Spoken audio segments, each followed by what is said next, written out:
I'm Brock Jameson, and I'm accompanied by my co-host Nick Poland. Welcome to the More Than a Game podcast.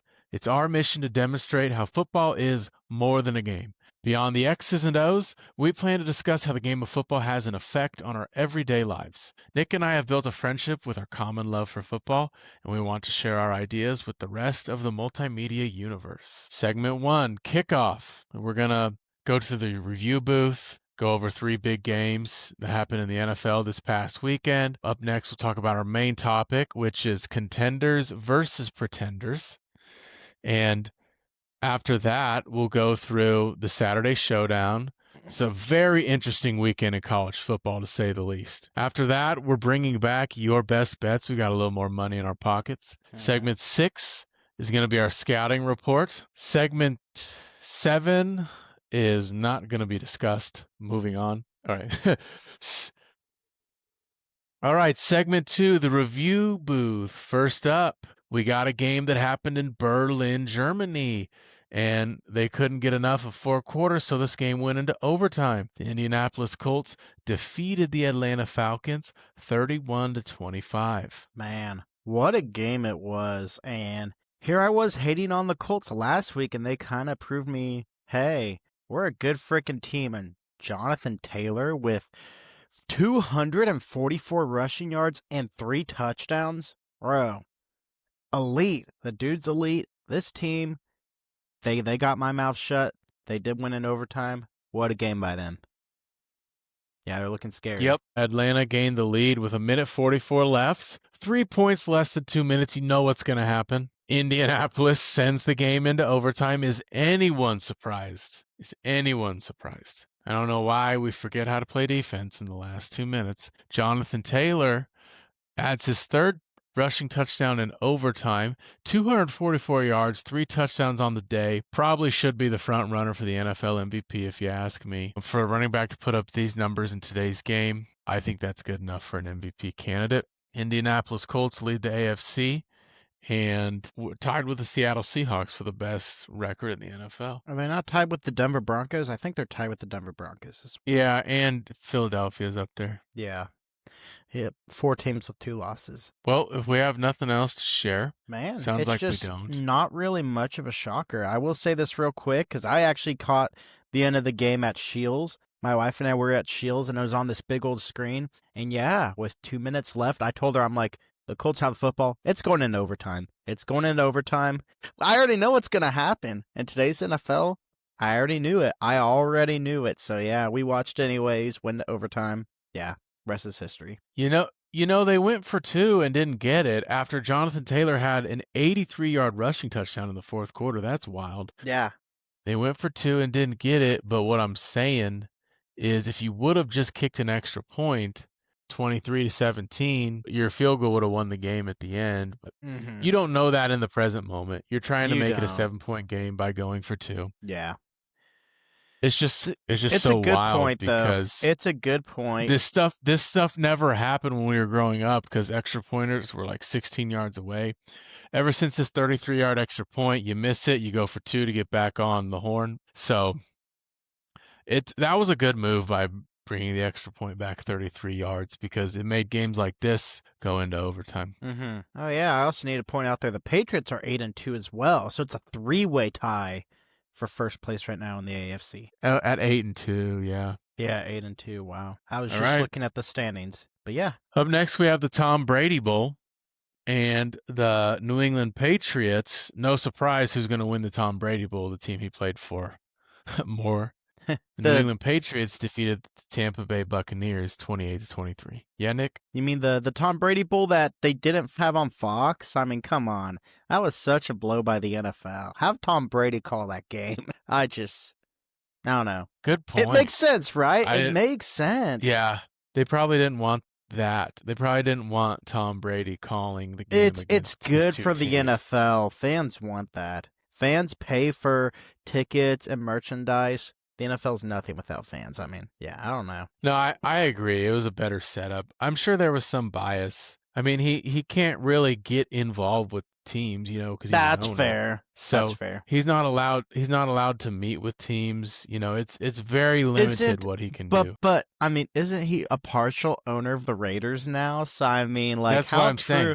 Yeah, yeah. That's what I'm That's saying. So he can't meet with other teams before the oh yeah, game. yeah, yeah. Other Um, teams outside of him. Yeah. although he was in the Raiders coaching box one night for a Monday Night Football game Yeah, I know against what you're against talking the about. Chargers.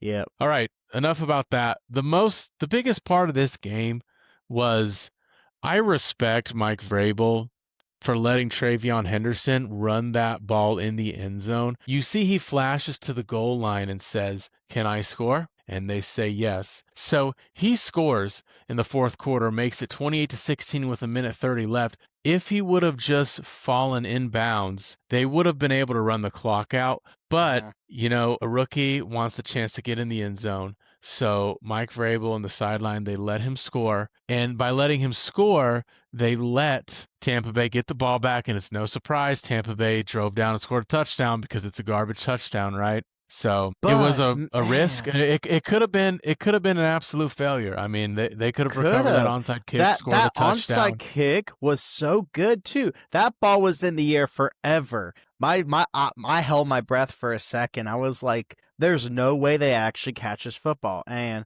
no, they didn't. Stephon Diggs caught it, but it it, If you it think it it's it good, did I'll one of take those a look. double bounces. It did a little bounce on its second bounce. It caught air. It caught a lot of air. And if Stephon Diggs muffed that catch, that's a guaranteed Buccaneers football. It's all But right. I guaranteed. mean, the Patriots would have had to live with it by not kneeling. Yeah, yeah. So it I could can't have find it on happened. YouTube. Nah, you're good. But Yeah, I can't yeah, find it on YouTube. you'll have to I watch literally it typed eventually in though. I typed in Pat's Bucks onside kick, Really? and all I get is like the game highlights. Yeah, that's all I'm getting too. That makes no sense. Well, must not have been too memorable, Nick. No, because it was recovered by the Patriots, so nobody really cares. But I actually did hold my breath. It did that thing where it bounced, it had one little bounce, and on the second bounce, it went up like 12, 15 feet in the air. It was up there for a minute. I was like, oh my. But no, Stephon Diggs, he went up for it. Yeah. Tampa had an early lead, up 10-7 in the second quarter. New England scores a touchdown at the end to go up 14-10. From there on out, it's New England's game. They score another touchdown in the third and then another one in the fourth. Tampa scores a touchdown to give themselves 16 points, but then that last touchdown at the end was obviously just too little, too late. The New England Patriots, putting together a very impressive resume, have a very weak schedule. Look for the New England Patriots I would say they're the front runner for that number one seed simply because of their weak schedule. Yeah. I'm telling you, I felt this since they beat the Bills in week 3. Like, Drake May, if you look at him every week, he's not like putting up insane numbers, but it's consistently like this week he put up 270 yards and 2 touchdowns. That's what he's doing every week. And it's like 80% completion percentage every week. It's just so freaking accurate. This guy is comfortable. I like that call for the Patriots possibly getting that 1 seed. I'm with you on that. Next Tom Brady. Next time, bro. The NFL ready for that? Patriots, Chiefs, back to Patriots. Yeah. We'll see. Up next, we got a thriller where the Houston Texans come back from 26 down. I believe it was 26-10 at the start of the fourth, and they beat the Jacksonville Jaguars in overtime. Yep. 29-10 at the start of the fourth. So they scored, but what I don't get, they scored 26 points. Oh, it wasn't even overtime. They scored 26 No. points in the fourth to win the game. Yes. And they beat that spread bet. I believe it was a 2-point spread, and they scored that touchdown. They were up, but I think they scored a defensive touchdown as time expired. Yep, they scored that touchdown as time expired in order to cover that spread. So I'm sure some people were happy, rejoicing at the end of that game if anyone had that spread bet. Yeah, it was a game where Trevor Lawrence just didn't look too good. I mean, he was 13 for 23, 158 yards with 1 touchdown and 1 interception. And I hate to be the person who says I told you so, but I told you so. The Jaguars, We all knew was happening. They did it last year and the year before. They start hot and they kind of start to suck. That's what we saw this time around as well. The Jaguars Yeah, had I a mean, chance to come back at the end, but Trevor Lawrence in that big moment, he didn't get it done. So great job by the Texans and Davis Mills playing out of his mind. Davis Mill. Yeah. Yep, Like, I think he's 1-1. Or no, this was his first game. Yeah, and had a fourth quarter for the ages. I mean, not very many quarterbacks have a fourth quarter like that. Jacksonville tiebreakers hanging over our heads, and hopefully it'll go to sleep. Hopefully the Jaguar goes to lay down and lick its wounds, never to be seen again. oh man. That is Um, crazy. but the Houston Texans, are crank or tank. I said crank. And they're clawing back into it. That Sunday night football game against the Chiefs, December 7th, is going to be relevant once again. Yeah, it's crazy because a few weeks in, we were talking about it and we thought that was going to get flexed out of prime time. Flexed. Yeah, and It looking still at it might, now, but I bet they'll who keep it. knows? I bet they'll That keep it. if both teams can win it for, the next few weeks till that game, it'll stay. It'll be a fun one. Yeah, like because it'll be like two teams really fighting for their playoff lives. Mm-hmm. Yeah, So for sure. hard to think the Chiefs are doing that right now, but they really are. So, um, here's to hoping that it's a new team. I don't know. Yeah, well, we'll see. We'll see. Next week, Up we're next, either going to be happy or we're going to be real sad. We'll see. absolutely. Yep. So we covered our 3 games. Now we're going to move into segment 3, which is Between the Hashes. It's our main topic. This week, we've got Contenders or Pretenders. We're officially over halfway finished with the NFL season. So we're in week 10, which means 9 weeks out of the 18 have been completed. So we can officially talk about who's a contender or a pretender. All right. We're going to take turns picking 6 teams. My first team, and you know what? We're going to keep this wide open. Originally, I had the thought that if you were leading your division, if you were one of the top 2 seeds, you're obviously a contender. But I'm just going to leave it wide open, and we're just going to pick any team that's in the playoff picture or close to it that we Mm-hmm. think is a contender or a pretender. Let's do it. So I'll start. First off, we're going to name 3 that we think are contenders. We'll take turns. All right. So I will start with my first team that I'm going to call a contender. And if we say they're a contender, what does that mean? We're Super not Bowl. saying they are going to win the Super Bowl. We're not saying they are. We think they're going to at least make it to the divisional round if we call this team a contender, because only 4 teams are going to make it to the championship and 2 to the Super Bowl. But if Mm-hmm. we pick this team, we're saying they're going to make it to the divisional round. All right? Mm-hmm. Let me take a look at the standings. I'm going to pick a contender, and I'm going to have to say the New England Patriots. New England It's crazy Patriots. because, 10 years ago, you'd be like, yep, every year they're a Super Bowl contender. But, I mean, the only thing that stays the same on the Patriots with today's roster, it's Mike Vrabel. So it is an entirely new team, and I think they're real. They have a very impressive strength of victory. New England Patriots, oh, I guess they don't. It's 373. Still pretty high for all the teams that are in the playoff picture. But I like Drake May, and if you're playing this well at the half-point season, you're probably not going to lose your. It's something you can bank on. So Yeah. I like the Patriots at 8-2. I think they're Super Bowl contenders. Yeah.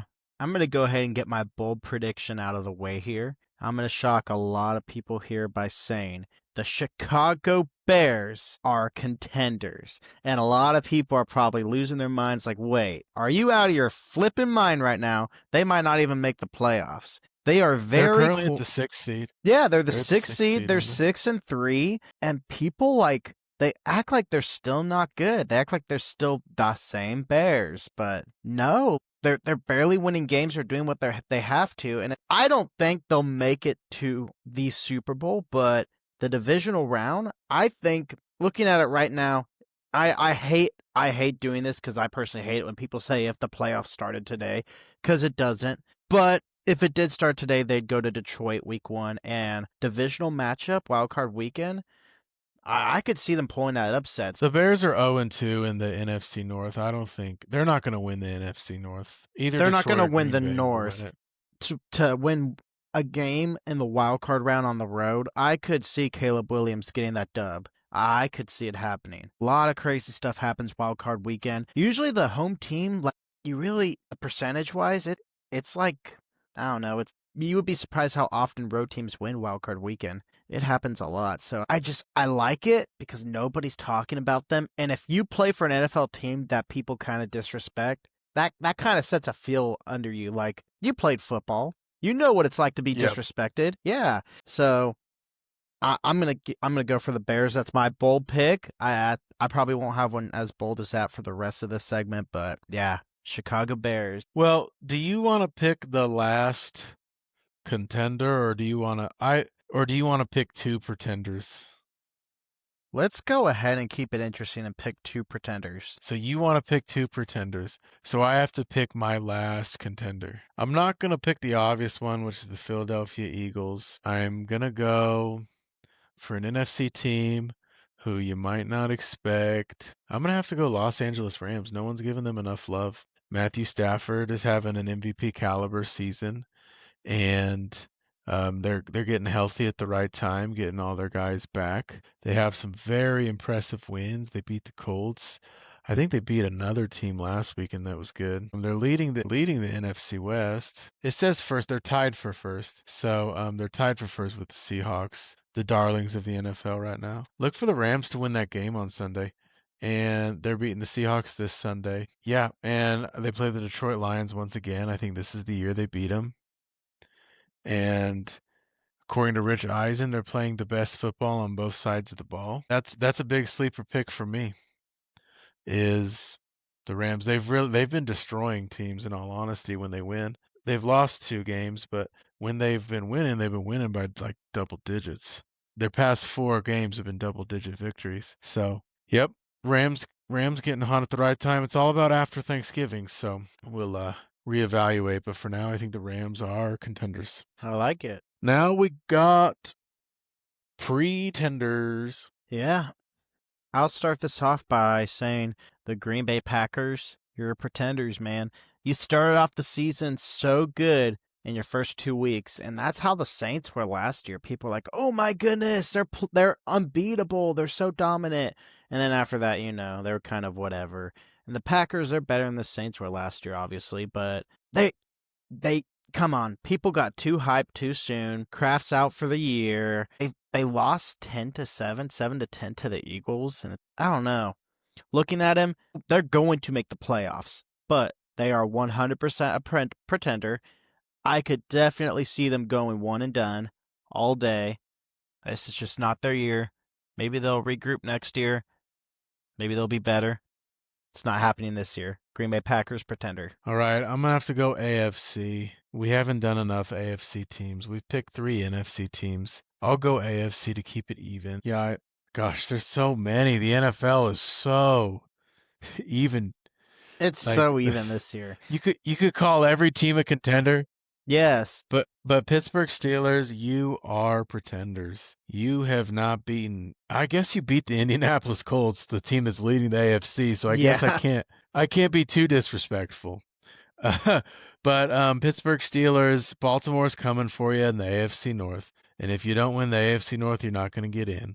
So Pittsburgh Steelers, you got to be my pretenders. I don't like Aaron Rodgers at quarterback. I don't like their offense at all, if I'm being honest. Not anyone that really intimidates me. Their defense is great, though, and with a great defense, you always have a chance in the NFL. I know. All right, I want to hear who your pretender is. My Oh, wait, pretender. what were you going to say? What were you going to say? I was going to about? say the saying that defenses win championships. Since the 2015 Denver championship, like that really hasn't been a thing in the NFL. Not really. I'd say the 23 Chiefs defense was definitely a defensive-driven team. Yeah. But that team and the offense come playoff time, I don't know. That's They figured it out.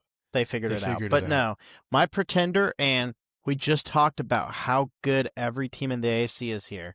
I'm not trying to disrespect anybody. Your record's fantastic. I'm probably about to make some people upset, but the Denver Broncos, man, Look, you're 8-2. I get it. You're feeling good about yourselves right now, but you've beat one team all year with a winning record, and that is the Philadelphia Eagles. Good job. But outside of that, you've beaten garbage teams fairly week in, week out, which, yeah, a win's a win, but you just really haven't played anybody. Like, oh, you beat the Giants, cool. You beat the Jets, cool. You barely beat the Raiders, cool. Like, Denver, your record's better than you say you are. You're one of the worst 8-2 teams of all time. No disrespect, but at the same time, I don't like you guys. So, yeah, you're pretenders. Have fun while it lasts. A team I didn't get the chance to mention because I wanted to be even with AFC and NFC, but a team I actually think is a serious pretender is the Seattle Seahawks. You can beat up on weak teams in the middle of the season when people start paying attention, but let's all be honest. When it comes postseason, like, do we want Sam Darnold under center? I'm sorry, but the answer is no. So that's the one reason I think that the Seattle Seahawks are pretenders, but that's it. There's such a good team everywhere else. The Seahawks are so good. You look at the NFC right now, and if the Eagles, like, just if they're not hot and the Rams aren't hot, like, let's say those two teams aren't hot, like, the Seahawks could definitely make a run. They could make a Super Bowl run, actually. Yep. I'm cool with. I don't know. Yeah, their defense is absolutely stacked. I like Smith and Jigma. I like Kenneth Walker. But like I said, people are going to know to put pressure on Sam Darnold. And if they know if they do that, they'll probably win the game. I don't know. I got to disagree with you on that, but it's all good. We move to our Saturday showdown. We can talk about I always do this. Texas Tech destroyed BYU, man. Texas Tech beat BYU. Mahomes was in attendance. He was the celebrity guest picker for College Game Day. Oregon beat Iowa like we expected. Texas A&M stays on top of the SEC by beating Missouri. And Notre Dame took care of business against Navy, so knocked them out of the top 25. I'm going to preview the rankings before I talk about next week's games because the rankings will show you how big these games have an effect on college football. Ohio State's at number 1. We got Indiana at 2. We got 6 teams. I don't know how the SEC is not at 1 and 2. I mean, they're obviously the best conference in football. But we have 6 teams from the SEC, A&M, Alabama, Georgia, Ole Miss, Texas, and Oklahoma sneaking back into it. Currently 6 teams. I'd like to think 5 teams will make it. Vanderbilt's still alive. And, I guess Vanderbilt's the only SEC team that's really still alive. So I'd like to think of the 6 teams in the SEC, 5 of them will make it. And there's an interesting idea for how that will happen. Notre Dame's sitting at number 9, the highest ranked team with 2 losses. I think it's simply because they lost to the number 3 ranked team, and their week 1 loss was against Miami, who's at 15. So they have the 2 best losses of anyone in the country, let's be honest, which is the reason they're sitting at number 9. They've got a big game this weekend against Pittsburgh. Pittsburgh's ranked number 22. That's actually where College Game Day is traveling, once again, branching out of the SEC because we all know the SEC is cool, but they want to go to some interesting places, so they chose to go to Pittsburgh for Pittsburgh versus Notre Dame. But we got some mammoth matchups in the SEC. We got number 4 Alabama versus number 11 Oklahoma. If Alabama beats Oklahoma, they pretty much knock Oklahoma out. But if Oklahoma beats Alabama, you now got 2 teams that deserve to be in this. So, I mean, it's one of those things where everyone wants a piece of the pie, right? And if Oklahoma beats Alabama, they're pretty much giving themselves a slice of that pie. We have another matchup with the exact same concept. Number 5 Georgia is facing number 10 Texas. Georgia 1 loss, Texas 2. If Georgia beats Texas, they knock Texas out. But if Texas wins, once again, we've got this hodgepodge of 2 lost teams in the SEC. And who is going to take the cake? Okay? I think it's Texas. I expect Manning to freaking go out there and get the win.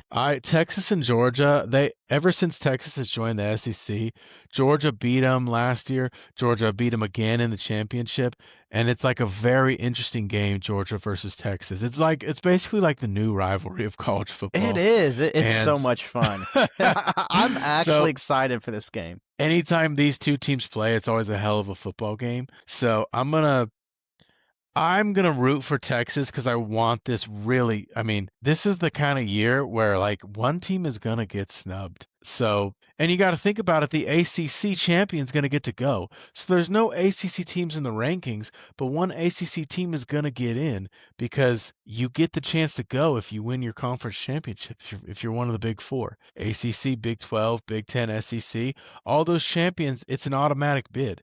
So the thing is, like, one of the teams is going to win the ACC and they're going to get to go. So it's just another reason why it's very interesting. I think, was that all the big matchups for the weekend? There was a Big 10 matchup, Iowa versus USC. It doesn't have a big effect. It's two teams that are out of the race right now. So we'll take a look. There was one more matchup. I really think it was Notre Dame Pitt, those two SEC ones I wanted to talk about. Yeah, Iowa versus USC, 21 versus 17. It's not very big playoff implications. The winner of this team stays alive. The loser of this game, well, Iowa I think is already out if I'm being honest. I think So so. yeah, USC just has to win to stay alive. I mean that's the biggest idea with that game. That game's probably going to be on Peacock. No, it's not on Peacock. Ohio State's on Peacock this week against UCLA. Oh man, what if UCLA could upset them? Just like they upset Penn State. Probably not, I but don't think so, but it would be fun. probably I'm not. I'm kind of rooting for It it, would but it would be wild, but probably not going to happen. All right. Next up, we got your best bets. For me, Nick, I don't know if you've had time to decide, so I'm just going to share mine. For the spread Thursday night, give me the New York Jets to cover the spread against the New England Patriots. Divisional games, usually ugly. Divisional games, Thursday night football, always great games. That's been the theme of TNF this year. Great games for Thursday night football when they're divisional. So I'd like to say that the Jets aren't going to win, but they're going to cover the spread. I think it's a 13-point spread against the Patriots, and I think they're going to cover it. wow. And then up next for the total, Jacksonville Jaguars always get locked up in these high-scoring games against opponents that are evenly matched. So they're playing the Jacksonville Jaguars this week, just like that playoff game. The over is 44 points. I think those two teams will go over 44 points. That's wild. Yeah, the total is 44. Over 44. 44 and over, yep. I think that'll happen. And then my player props, Sunday Night Football, we got Lions, Eagles. We're all going to be watching it. I'm going to say that Saquon Barkley has over 25 receiving yards because it's going to be hard for them to run the ball. Lions have a weak secondary. So I like Saquon Barkley to have over 25. The odds are plus 250. That's a good bet right there. I like that one. Yeah. Oh, sorry, over 30. Over Over 30 30. is plus two. Okay. Over 30 is plus 250, but I like that for Saquon because, I mean, he always gets that pass open where he runs down the sideline. Mhm. Happens to him a lot. It does. Happened against Green Bay. So, Yeah, it did. That's a good call. I like that. But yeah. So for my spread, it's the Buffalo Bills are currently 5.5-point favorites against the Bucks. I don't think so. The Bucks, neither of these teams want to lose 2 games in a row. The Bills lost ugly, but the Bucks also lost a game they really didn't want to lose in front of their home crowd. It's gonna be a battle, and I really think this is gonna come down to a 1 to 4 point game. It's probably gonna come down to a field goal, and surprisingly, I'll take the Bucks to cover the spread there. But yeah, and after that, yeah, no, yeah, you kind of agree or got any words on that? Sound like you want to say yeah, something. no, it'll be, what's the spread? I don't know it. The What is spread, it? 5.5. Bills are 5.5. Favorites? Yeah, favorites. Underdogs. Yeah, no, they're What? favorites. The Bills are favorites. You I can don't look that believe up. that for a Yes, they second. are. They are. They are minus 5.5. Okay, Tampa will cover that spread. Easy. I'm taking that easy. Now, for my total, I'm going to take the Chiefs and Broncos under 44. Just because I believe it. Yeah. Dobbins isn't playing right now, so Bo Nix is going to be throwing a lot. The Broncos don't put up a lot of points, but I don't expect the Chiefs to put up a lot of points either because even with Simmons back, this Broncos D-line already has 49 sacks on the year. That is insane when you're just barely over the halfway mark, so yeah, it's going to be a low-scoring game. I think it'll be, Chiefs. It'll be hard for the Chiefs to get to 20. I mean, I'd say 21 or 20 points the Chiefs will score in this game. Yeah. So yeah, under 44. And Yeah. finally, my player prop, Brock Bowers over 65 against the Dallas Cowboys.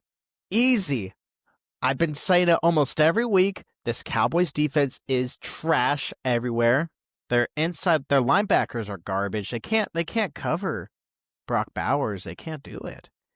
So, yeah, give me Brock Bowers for a big game against Dallas. Yeah. I'm going to that Thanksgiving Day game, Chiefs Cowboys, so It's going to be I a hope the shootout. Cowboys I hope they just keep tanking. That's all. That's all. Oh, man. All right. So we got those out of the way. All right. We're going to go for our playbook scouting report. Thursday night football, Jets, Patriots. Like I said, New England's too good to lose this game. The Jets aren't good enough to pull an upset.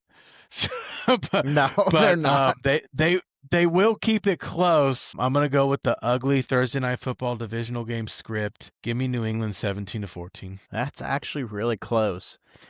I I just feel like this is such a 27-13 type game. I feel like when the Patriots play games are supposed to win this year, that's always what the final score kind of feels like, and I feel like it continues. They're obviously better. Yeah, 27-13 Patriots All right. in Gillette. Sunday night football. We got Eagles Lions. Man, this is like Chiefs Lions. It's basically like the same thing, but with the team in the NFC. I don't think Philadelphia is playing very well. I think with all this AJ Brown controversy, give me a Philadelphia loss. They're just not as good of a team when AJ Brown is pouting. So give me a Philadelphia loss. The Detroit Lions will beat them.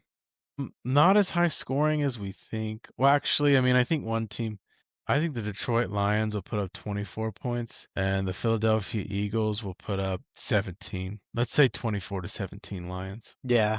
But you gotta remember, the Lions also haven't been playing their best either. They're 2-2 in their last 4 weeks. So with that loss against the Vikings a few weeks ago, yeah, they blew out what seems to be a bad Commanders team. So that's cool and all, but I think both teams they both have pretty big holes on their roster, and it's gonna be so close. I actually really don't know at this moment, but if I had to pick right now, I think I am going to also go Lions just because the Eagles rely too much on the tush push. And if the Lions could hold them to third and longs, that's key. And I think they could do it. So yeah, I'm going to take the Lions 23-20.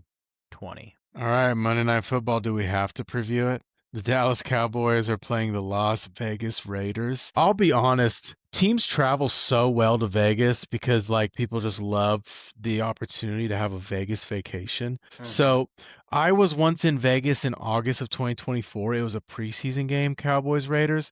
So this is a regular season game. Cowboys will travel so well to this. There'll probably be more Cowboys fans than Raiders, if we're being honest, because the Cowboys are America's team as far as a fan base goes. I mean, they travel probably better than um, any other football team simply because they have a fan base that's spread pretty well across the nation. So I'm gonna have to say the Dallas Cowboys will travel well, but the Raiders have been in so many close games, but they just can't finish. I like them to finish this one. They want the chance to beat the Dallas Cowboys because it's funny. It's always hilarious to beat the Dallas Cowboys, and it adds drama to the soap opera, which is the Dallas Cowboys football team.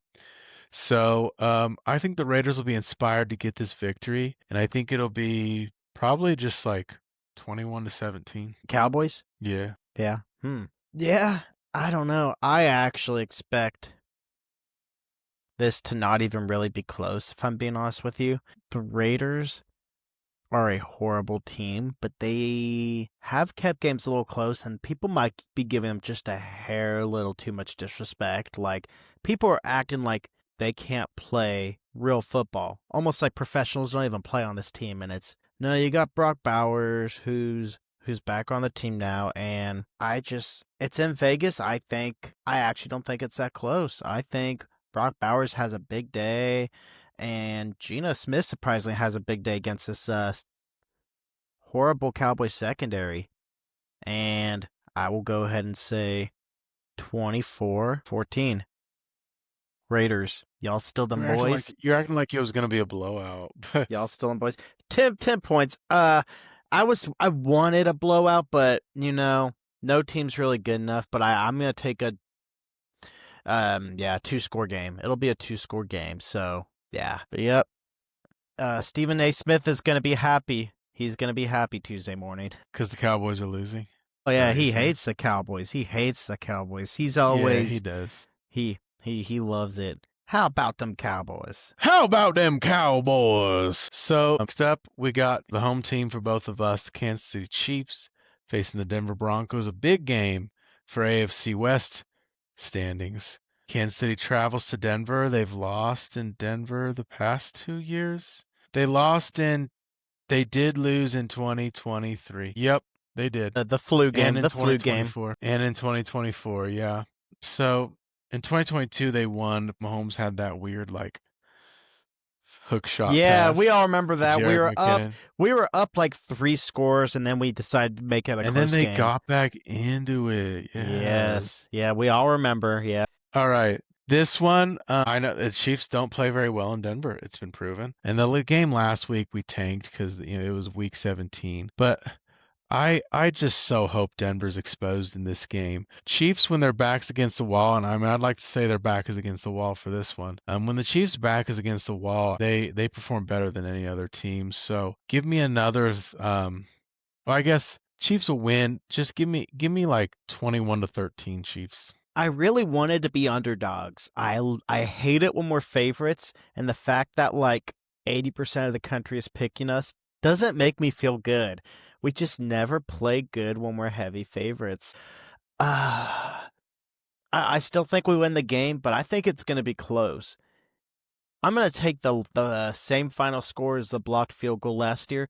Chiefs 16-14. It's going to be not much offense at all. 16-14. Just the Chiefs' offense does just a hair more than what the Broncos' offense can do. It's not going to be a fun game to watch. Let's pick one more game. Let's do one more. I can't really think. I don't really see any more that I would care to talk about. Seahawks Rams is the only other one I would think to talk about. Chargers Jaguars could be good. Bucks Bills, you could talk about that, but we've talked about those teams a lot. We have. I want to talk about Seahawks versus Rams. Nick, what do you got? Well, I think I know who you're picking based off your contenders, pretenders, but I actually think I'm going to pick the Seahawks this game. I think they might be the best team in the NFC. I'm saying it right now. I'm reflecting on it. They are the best team in the NFC, and they are going to prove it this week against the Rams in their house, and they're going to win 29-20. Seahawks. These two teams haven't faced each other yet, which is one of the reasons why the Seahawks are 7-2. About to be 8-2. Oh. Yep. I said it. I really think yep, the reason they're 7-2 is because they haven't played the Rams yet. You know the Rams are going to win one of these games. So I think the Rams win this one. I'll take the Seahawks to win in December, but I think the Rams win this one, and it's at SoFi, so it'll be a lot of blue in that stadium. The Rams usually do a good job of representing in SoFi. The Seahawks will probably travel well, though, if I had to imagine. The Rams do a better job filling up SoFi than the Chargers do. I'll give them that. But at the same time, I don't know. Anytime you see red jerseys, they're if it's a 49ers Rams game, it's always 60% Niner fans every single time, I swear. So, I don't know. I guess you won't be able to tell because both teams wear blue. Yeah, but the Seahawks are green and a very dark blue. Neon. Yeah, give me Rams. It's going to be high scoring, absolutely. Give me Rams 31-27. Heck yeah. That's going to be a good one. So, to share a more than a game topic that we talked about previously, the Washington Commanders are facing the Dolphins in Madrid, Spain. If I'm not mistaken, this is the very first football game played in Spain. I can't think of any that have been played in Spain. I love Madrid. I studied abroad in a town that was an hour west of Madrid, but like that's where I studied abroad, and I love Madrid. It's a very fun city, so I know the people of Madrid will be going wild. Unfortunately, they have to watch the Miami Dolphins play the Washington Commanders. So Doesn't I that suck? Man. I wish we could give them a better game, but Yeah. unfortunately, that's what we're giving them. And I actually, yeah, I know they traveled to Madrid this week. So they've been in Madrid the whole week, and this is just another more than a game topic. How we're trying to grow the game, and football is going to Spain, which is a big soccer place. Yes. So we're gonna show them American football americano. Mm-hmm. Man, I'm just telling you, when are we gonna see a Super Bowl outside of the US? You know it's gonna happen eventually. It is. No, I don't think Oh, so. I Not a definitely think Super so. Bowl. That would be the best way to make football a worldwide sport. It's just that You can't tell me like 8 I don't years know. down the road. You can't I see don't it think really. I don't think Europeans would pay for Super Bowl tickets. I think they would. I think they would. They love football, and people from America will travel to London. They will. So it's such a Roger Goodell move. He loves going international. So as long as he's commissioner, I think it could happen. And that's one of the many ways that football is More than a game. game. I'm Brock Jameson, and this is my co-host Nick Poland. And we will see you next Wednesday, and we wish you the best of luck this weekend when you're cheering for your favorite teams on Friday, Saturday, and Sunday.